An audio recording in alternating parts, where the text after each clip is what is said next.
Es una nueva era para Aeroméxico. Andrés Conesa, director general de esta aerolínea, hizo sonar la campana de inicio de operaciones en la Bolsa Mexicana de Valores junto a consejeros, socios, autoridades. A principios de mes, Aeroméxico regresó a cotizar en bolsa en México y en Nueva York.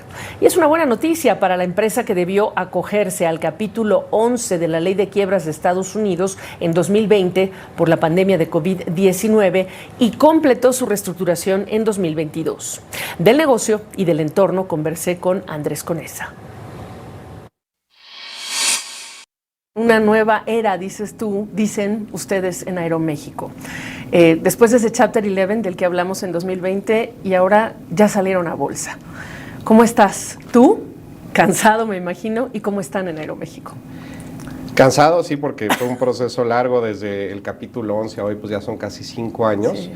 Pero muy contentos, sí, súper entusiasmados, porque esto cierra un capítulo, que fue el capítulo de la reestructura, que culmina con el listado dual en la Bolsa Mexicana de Valores y en Nueva York. Que eso no pasaba en 12 años, es la primera vez en 12 años que sucede, y empieza un nuevo capítulo. Ahora, ese nuevo capítulo es con expansión, lo recaudado es para planes de expansión, ¿correcto? ¿A dónde quieres llegar?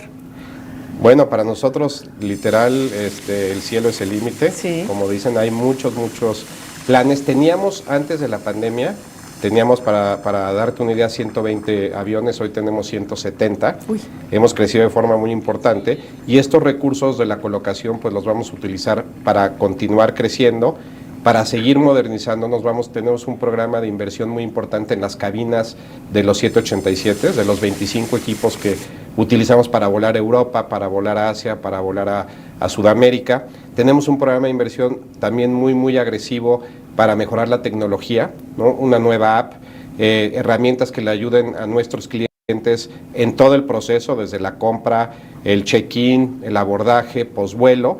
Y también tenemos un programa de inversión muy importante en infraestructura para mejorar nuestros espacios en el aeropuerto de la Ciudad de México, que es nuestra casa. Ahora, el aeropuerto internacional de la Ciudad de México, su casa, les está quedando chico, ¿no? La Terminal 2, porque están agregando frecuencias internacionales. Sí, y de hecho, bueno, hoy el número de operaciones es menor que el que había antes de la pandemia. Sí. Estamos en 44 operaciones por hora a nivel sistema, cuando llegó a haber cerca de 60 antes de la crisis del COVID.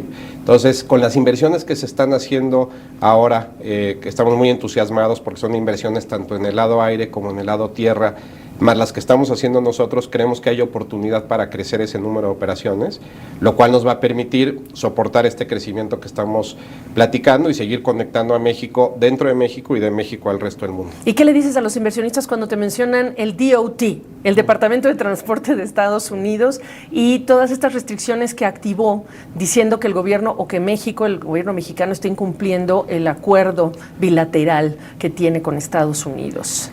Como señalas, Gaby, tiene que ver más bien con un tema entre los gobiernos. O sea, esta orden del DOT no dice que Delta o Aeroméxico haya incumplido en X aspectos. Lo que argumenta es que el gobierno mexicano no cumple con las condiciones del bilateral aéreo. Ajá.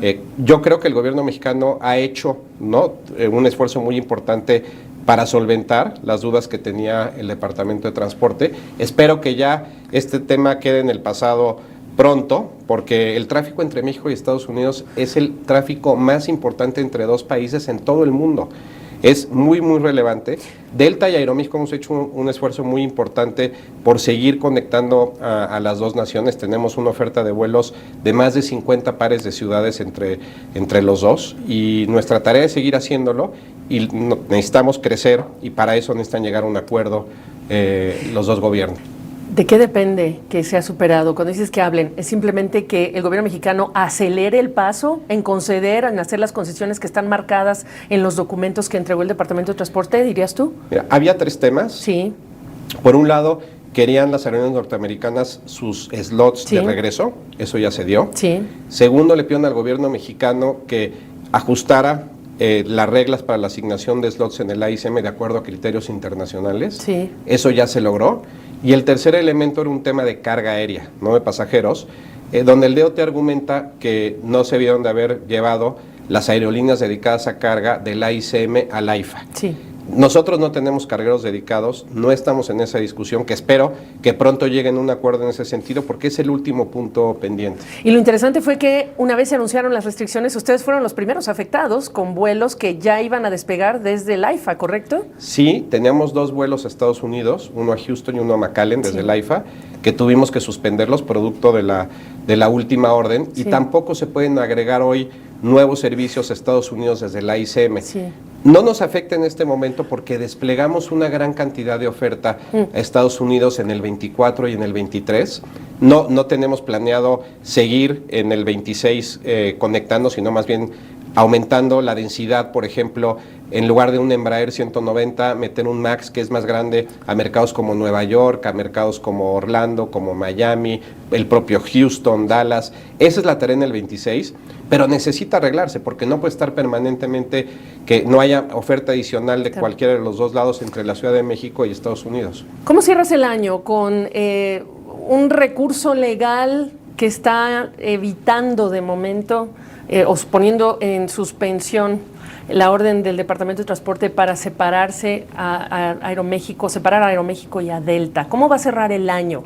¿De qué depende que se supere este otro escollo? Sí, ese recurso que logramos la suspensión en la Corte Federal de Estados Unidos nos permite seguir con la alianza en lo que se resuelve el fondo del asunto, que puede tardar un año, año y medio. Ahora, déjame decirte, Gaby, que nuestro éxito, nuestros planes, nuestro desarrollo no depende de tener la alianza con Delta a nivel de la inmunidad antimonopolio, que es lo que está cuestionando el DOT. La alianza con Delta tiene muchos otros componentes, tenemos códigos compartidos, tiene el 20% de nuestro capital, están sentados en nuestro consejo, en fin, es muy, muy importante, somos parte de esa familia, eso no se pierde, la orden va únicamente contra la inmunidad antimonopolio. ¿Qué pasa si se pierde? Estamos perfectos. ¿Por qué? Porque tenemos redes complementarias. Pues te deseamos éxitos en esta nueva etapa. Muchas gracias. Gracias a ti por recibirnos. Gracias.